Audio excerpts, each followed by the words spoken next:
মনোজিতের ফোনে নির্যাতিতার বিবস্ত্র ভিডিও 1.5 মিনিটের ভয়ঙ্কর ক্লিপ। কসবা কাণ্ডে বড় আপডেট, পুলিশের হাতে অভিযুক্তদের বিরুদ্ধে বড় প্রমাণ। অভিযুক্ত মনোজিতের মোবাইলে মিলেছে ছাত্রীর বিবস্ত্র ভিডিও। 1.5 মিনিটের বিবস্ত্র ভিডিও পাওয়া গিয়েছে। আগে অভিযোগে জানিয়েছিলেন ছাত্রীর ভিডিও তুলে তাকে ব্ল্যাকমেল করা হয়। অভিযুক্তের মোবাইলে মিলল তার জোরালো প্রমাণ। পুলিশের হাতে নির্যাতনের সময়ের ভিডিও, পাশাপাশি কলেজের সিসিটিভির ডিভিআর বাজেয়াপ্ত করেছে পুলিশ। প্রসঙ্গত শনিবার এই ঘটনায় গ্রেফতার করা হয়েছে কলেজের নিরাপত্তা রক্ষীকে। কেন গ্রেফতার গার্ড? অভিযোগ, গণধর্ষণের সময় গার্ডকে বের করে দেওয়া হয়, তার মোবাইল কেড়ে নিয়ে একটি ঘরে আটকে দেওয়া হয়েছিল। কিন্তু 10:30টার পর যখন ছাড়া পেল, মোবাইল হাতে পেল, তারপরও গার্ড কাউকে কিছু জানাননি।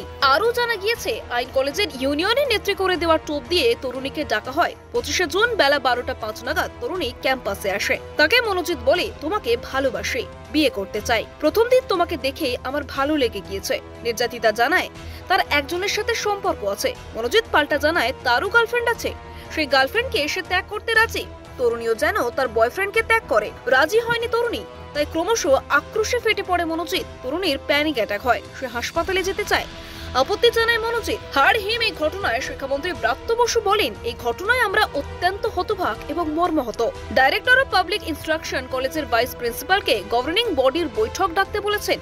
কলেজের কোথায় নিরাপত্তার গাফিলতি ছিল তা খুঁজে বের করতে হবে এবং কলেজের নিরাপত্তা সুনিশ্চিত করতে হবে। এজন্য যা যা পদক্ষেপ নেওয়ার তা নিতে হবে। পুলিশ ইতিমধ্যে 3 জন অভিযুক্তকে গ্রেফতার করেছে। ন্যায় বিচার নিশ্চিত করতে সব ধরনের পদক্ষেপ গ্রহণ করা হবে। অভিযুক্ত মনোজিতের একটি গার্লফ্রেন্ড আছে, অঙ্কিতা চান্দা। ফেসবুকে এনার 1K ফলোয়ার্স। মনোজিৎ কি একবারও ভাবেননি সোশ্যাল মিডিয়ায় তার কারণে তার গার্লফ্রেন্ডের কি ধরনের হেনস্থার সম্মুখীন হতে হবে? বর্তমানে অঙ্কিতা চান্দা নিজের প্রোফাইলটি প্রাইভেট করে রেখেছেন। তাতে কি জনরোষে তার উপরও বর্তাবে তার পুরো সম্ভাবনা রয়েছে। আপনি দেখছিলেন কলকাতা দর্পণ। ভিডিওটি লাইক করুন, আপনাদের মতামত জানান কমেন্টে। নিয়মিত আপডেট পেতে সাবস্ক্রাইব করতে ভুলবেন না। নমস্কার।